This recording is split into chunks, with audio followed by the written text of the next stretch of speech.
참 예수님, 지난 주일날에도 이런 복음 읽었죠? 그때는 마태복음이었어요, 루카복음이었어요. 뭡니까? 지난 연중 4주일. 예? 루카? 근데 오늘 복음 읽은 건 무슨 복음이에요? 이 마르코 복음이랑 지난주에 연중 4주 때 읽은 루카 복음 내용은 뭐가 좀 차이가 나요? 루카 복음에는 예수님을 죽이려 했잖아요. 절벽으로 내몰아서, 그죠? 살인까지 하려고 그랬어요. 예수님 죽이려고. 근데 오늘 보면 그건 나오지 않죠. 뭐가 바뀌었냐면은 지난 주일 복음에는 병자 몇몇 이렇게 손을 얹어 치유했다는 말조차 안 나오지만 오늘은 다만 몇 사람만 이렇게 고쳐주고 그 다음부터는 떠나서 오지 않았다. 공간복음 세 군데에 다 나와요. 마르코복음, 루카복음, 마태복음 세 군데에 다 나오는 게 예언자는 고향에서 존경받지 못한다. 그런 얘기죠. 지난 주일날 뭐 할 얘기 다 해서 할 얘기도 없는데 또 이런 게 나오네. 참. 그래서 누가 대신 좀 강론을 해줬으면 좋겠네. 우리 바오로가 좀 한번 해볼래? 나 대신 한번 강론 좀 해볼래?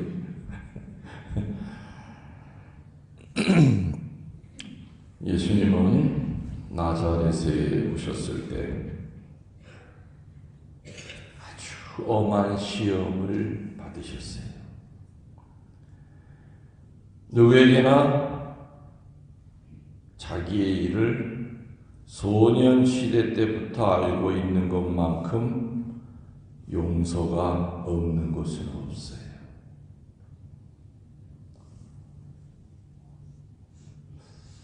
지금은 이제 우리 친가 외가 쪽 어른들이 거의 다 돌아가셨지만 특히 우리 외가 쪽 어른들은 내가 만나기 싫었어.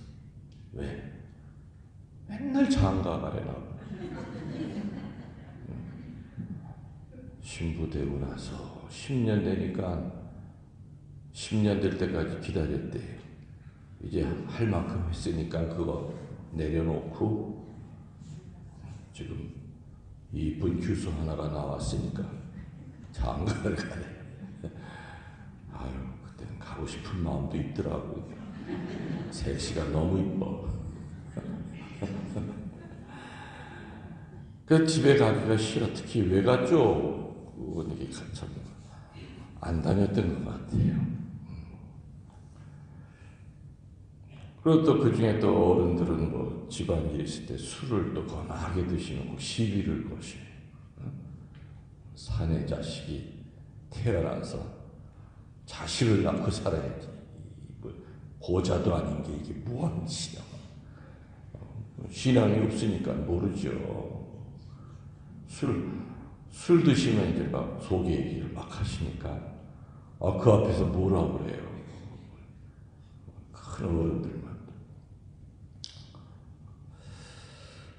그래서 오늘 예수님도 어린 시절부터 자기를 알고 있는 그 장소만큼 굉장히 시험이 강한 데가 없다.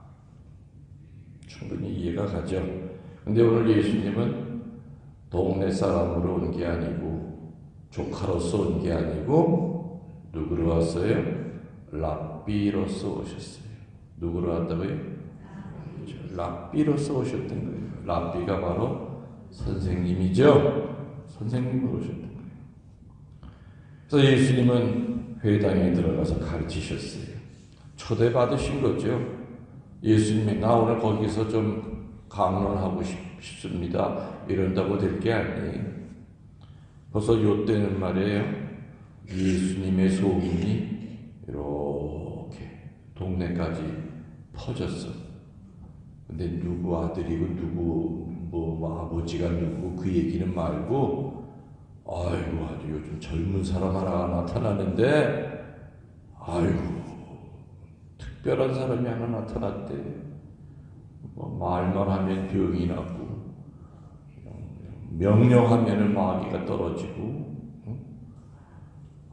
그리고 뭐 보통 이 말이 권위가 있는 게 아니야. 그런 소리가 예수님이 살던 나자렛의 회당장이 귀에도 들어갔겠죠. 회당장이의 중요한 임무 중에 하나는 말씀을 해설하는 그 강사를 초빙하는 것이 회당장이의 중요한 일 중에 하나였어요. 그래서 이제 주께는 피정 강사를 부른 거예요. 피정시켜달라고. 그래서 예수님이 오늘 자기 고향에 피정 강사를 하신 거예요.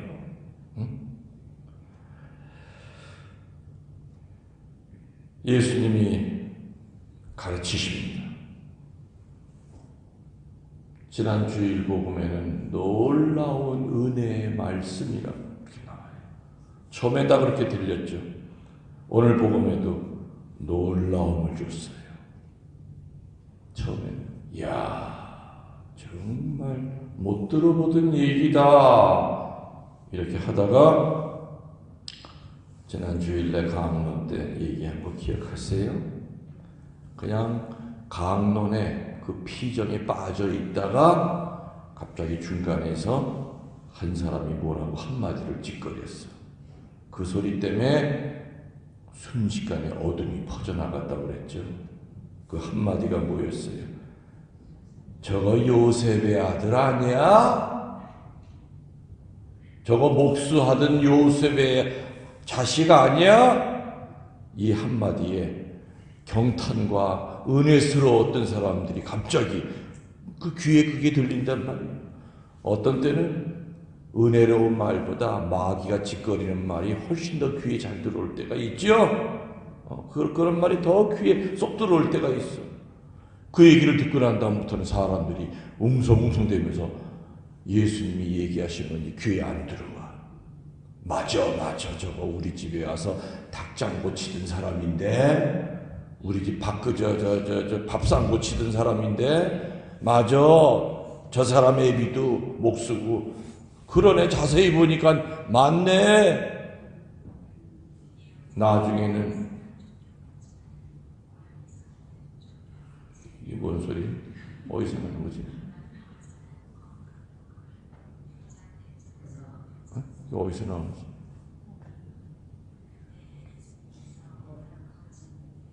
끄세요? 너 어디서 잠깐만 뭐가?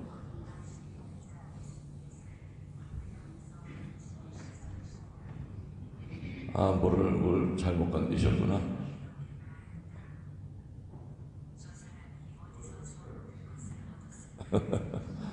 궁금해서 이제 한번 보셨구나.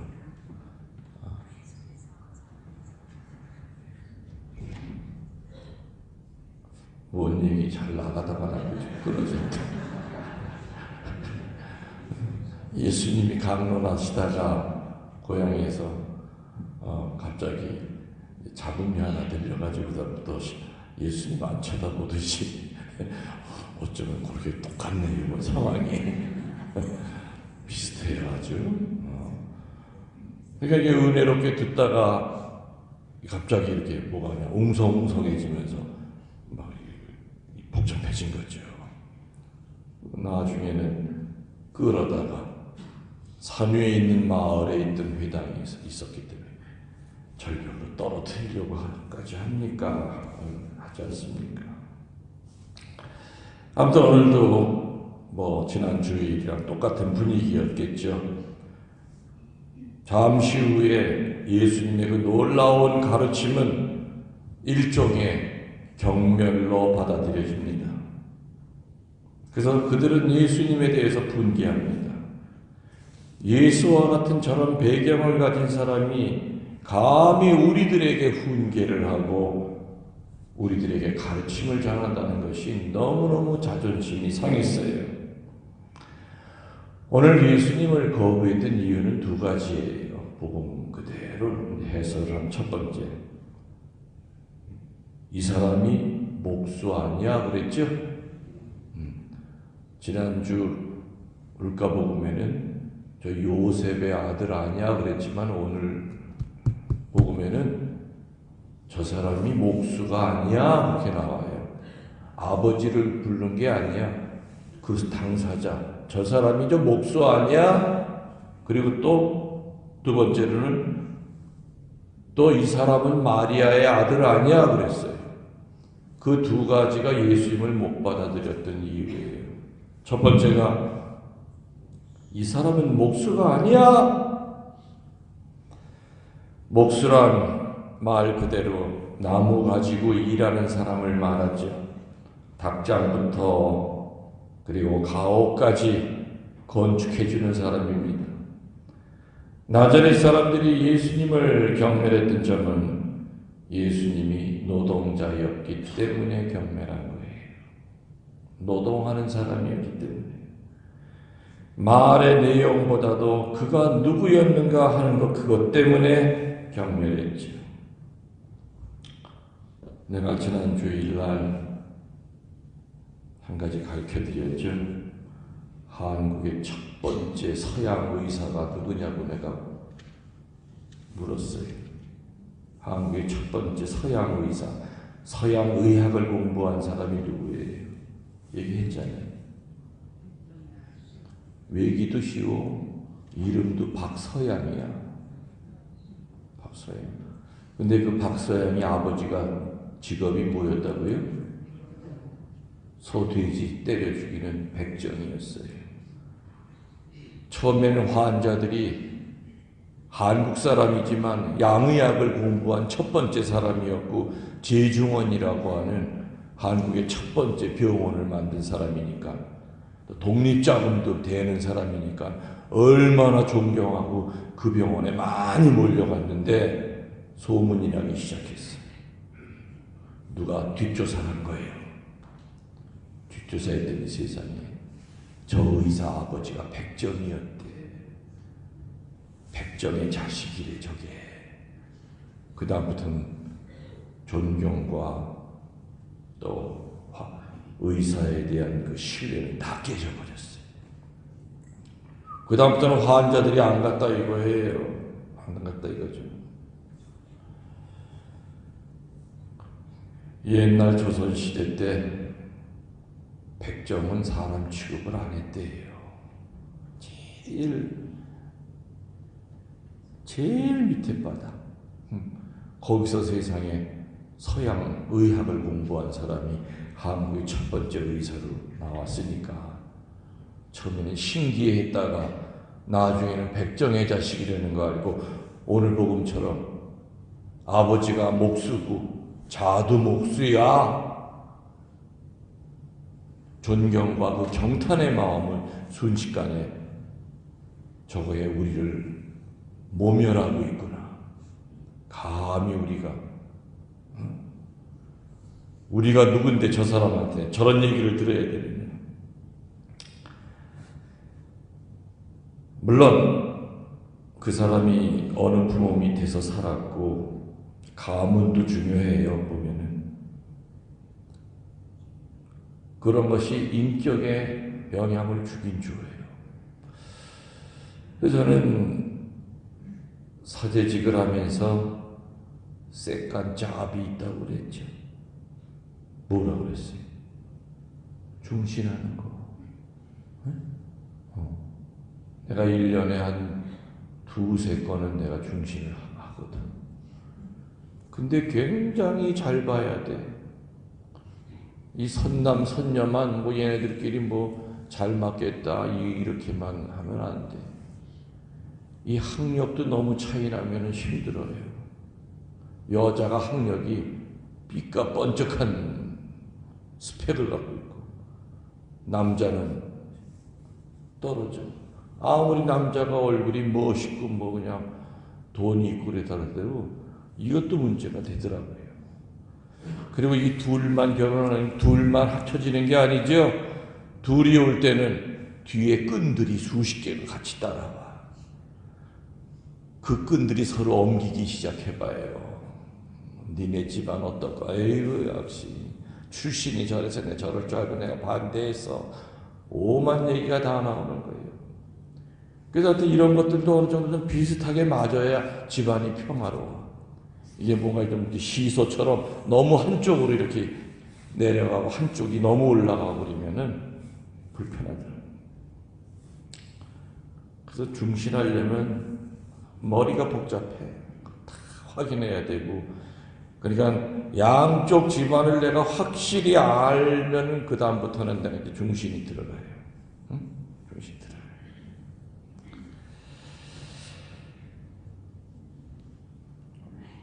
어느 집안에서 어느 부모 밑에서 어떻게 인성이 만들어졌느냐 하는 거 정말 중요해요. 아유, 겉으로는 허우대 멀쩡하죠. 근데 이놈이 마음속에 정신병이 있는 놈인지 어떻게 알아? 결혼해 살고 보니까 정신병자야. 정신분열증이 있고 마누라 두드려 패고 의처증 때문에 그냥 사람 달달 볶고 그 겉으로 봐서 허우대만 봐서 몰라요. 그 속을 어떻게 하냐고요. 그렇기 때문에 그 부모가 중요한 거예요. 그 부모님들이 정말 많은 사람한테 존경을 받는다면 그 자식은 적어도 성격이 모난 사람은 아니거나. 근데 그 부모들이 손가락질 당하고 아유 가시 같은 사람이야. 성격 별나. 그러면 그 자식들도 그렇게 될 가능성이 커요. 아무튼 이렇게 그 사람의 스펙도 그 사람의 인성과 인격을 만드는데 영향을 분명히 줘요. 주지만 우리 믿는 자들은 사람들을 평가할 때 외부적인 것, 우발적인 것에 의해 평가하기보다는 그 사람의 그 진실된 면을 보려고 애를 써야죠. 아무튼 오늘 예수님을 거부했던 첫 번째 이유가 목수라는 거, 노동자라는 거예요. 두 번째 이유는 이 사람은 마리아의 아들이 아닌가 얘기합니다. 여기에서 아주 궁금한 것이 하나가 풀어져요. 요셉의 아들이 아닌가가 아니라 이 복음에서는 마리아의 아들이 아닌가. 이 말로 미루어 짐작하건대 이때 이미 요셉 성인은 돌아가신 후였을 것이다. 그렇기 때문에 홀어머니만 모시고 살다 보니까 죽은 요셉의 아들 아닌가가 아니라 마리아의 아들이 아닌가 이런 말을 했을 겁니다. 그래서 수수께끼가 하나 풀립니다. 왜 예수님이 30세까지 나자렛을 떠나지 못하셨는가? 왜 그렇게 세상 구원을 위한 그 위대한 일이 지체가 됐는가? 온 세상은 구원받기를 기다리고 있는데 왜 30살이 될 때까지 나자렛을 못 떠났는가? 누구 때문에 못 떠난 거예요? 엄마 지키려고. 아버지는 양아버지는 일찍 돌아가셨고 엄마 홀로 계신 거예요. 예수님은 효자였어요. 그래서 나이 30대까지 성모님을 지키느라고 구원 사업이 늦어진 거예요. 30세에 집 나와가지고 몇 년 살다 돌아가셨어요? 3년. 조금 더 일찍 나오셨으면 훨씬 더 많은 말씀이 선포가 되고 많은 기적을 보였을 텐데 요셉이 젊어서 죽고 예수가 성모님을 돌보아 주지 않으면 안 되었기 때문에 그래서 늦어진 거죠.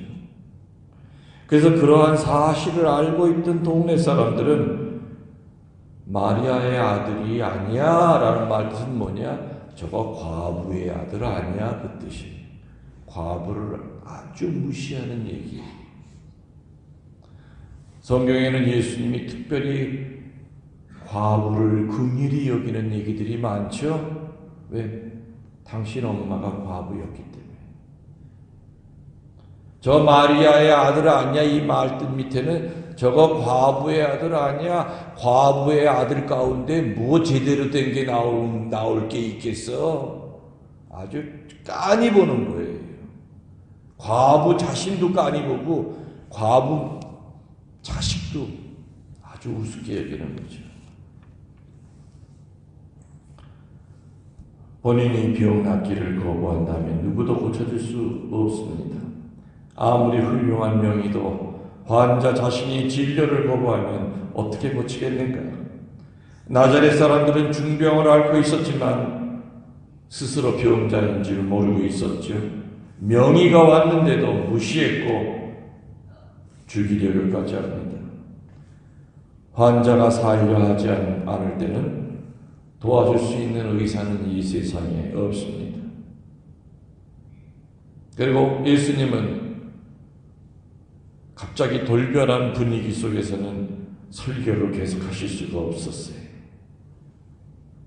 뭔가 기대가 있고 겸손한 분위기 속에서는 적은 노력으로도 사람들에게 뜨거운 불을 붙여줄 수 있지만 그러나 냉랭하고 비판적이고 무슨 꼬투리 잡을 게 없나 그런 마음으로 귀를 열고 있는 사람들에게는 어떤 성령 가득 찬 설교도 그 생명이 땅에 떨어지고 마는 겁니다.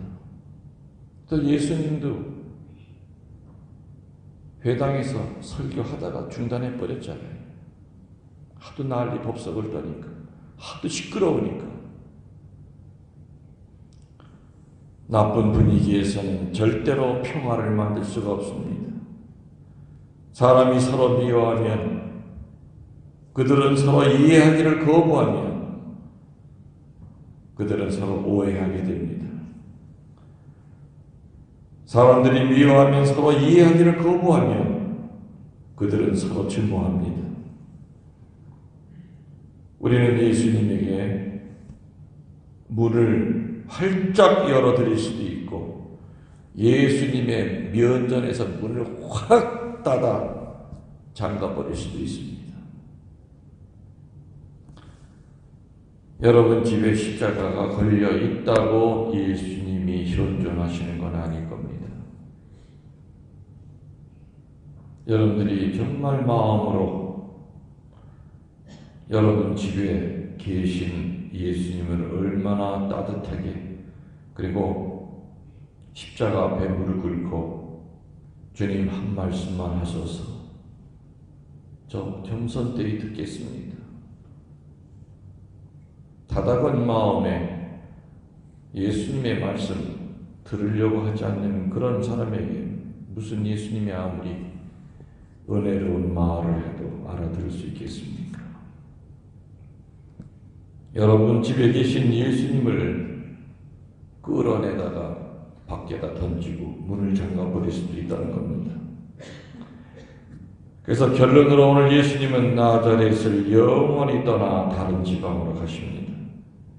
그래서 예수님이 이룩한 위대한 업적을 본 사람들은 고향 사람들이 아니라 누구예요? 타향 사람들, 이방인들이었습니다. 하느님께서는 길가에 놓여있는 돌 가지고도 아브라함의 자손을 만드실 수 있다는 겁니다. 예수님 돌아가신 지 2000년 됐지만 예수님을 죽였던 그 이스라엘은 지금도 예수님이 메시아라는 것을 믿고 있습니까? 아니면 안 믿고 있습니까? 그냥 예언자 중에 한 사람을 좀 죽여서 안 됐다. 그 정도예요. 지금도 유대인들은 메시아를 기다려야 해요. 2000년 전에 그 죽인 그 양반은 나자렛 그 사람은 메시아가 아니야. 나자렛 동네에서만 사실은 예수님은 추방당한 것이 아니라 유대인들한테도, 그죠? 유대인들은 예수님 안 믿잖아요. 역시 추방당해 있어요.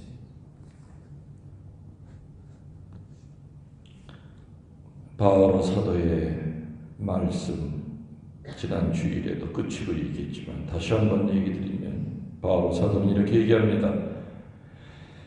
우리는 하느님의 말씀을 먼저 당신들에게 전하지 않을 수 없습니다. 그런데도 당신들은 그것을 거부하고 그 영원한 생명을 받을 만한 자격이 없다고 스스로 판단하고 있으니 우리들은 당신들을 떠나 이방인들에게로 갈 것입니다.